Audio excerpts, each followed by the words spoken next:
La ville d'Ajaccio est engagée depuis 2021 dans ce dispositif de cité éducative en partenariat avec l'État et l'Académie de Corse. C'est un label d'excellence qui vise à répondre aux besoins de nos jeunes de 0 à 25 ans, de la petite enfance à l'insertion professionnelle, avant, pendant et après le cadre scolaire, et ce, sous tous les aspects de la vie sociale. Et ce qui est important aussi, c'est la mobilisation de la communauté éducative institutionnelle, mais pas que. Il y a également les parents, les associations et les habitants du quartier qui sont mobilisés dans cette démarche. Donc il est très important que la ville d'Ajaccio soit fortement impliquée dans ce dispositif. Il faut savoir que ce dispositif vient en fait compléter des actions déjà existantes que l'on retrouve dans le contrat de ville notamment. Ça vise essentiellement à l'épanouissement de nos jeunes, que ce soit sous l'aspect social, éducatif, mais également culturel.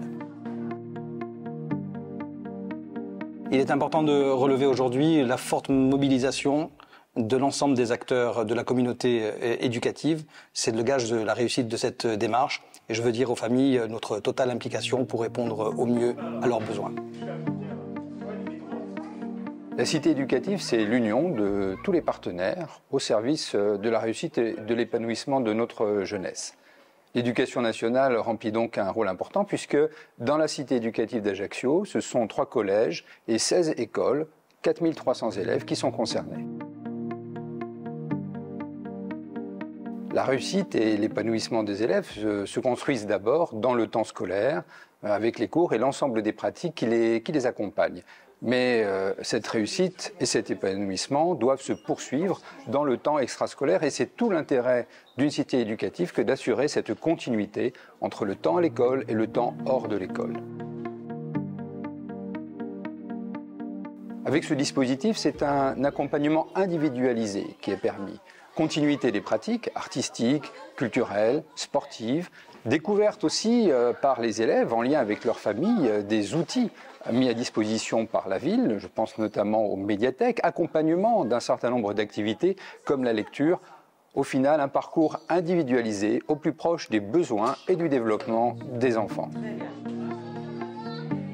L'État est là pour créer les conditions, le cadre collectif pour qu'une cité éducative réussisse. C'est-à-dire que tous les partenaires travaillent bien ensemble au service d'une même ambition, qui est la réussite éducative, le parcours des jeunes depuis la crèche jusqu'à l'insertion professionnelle.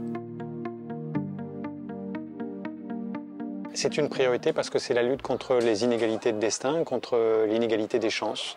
Créer une cité éducative et la faire réussir, c'est donner une chance à chaque jeune d'avoir un parcours égal à celui d'autres qui n'ont pas eu au départ forcément les mêmes conditions sociales.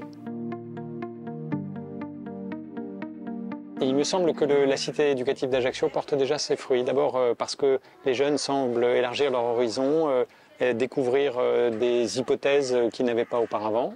Les familles semblent mieux considérées aussi, elles sont intégrées dans le projet éducatif. Et puis les institutions, les institutionnels, c'est-à-dire la collectivité, les services de l'État, les associations elles-mêmes ont appris aussi, elles ont appris à mieux se connaître et à mieux travailler pour les jeunes. Donc c'est très positif.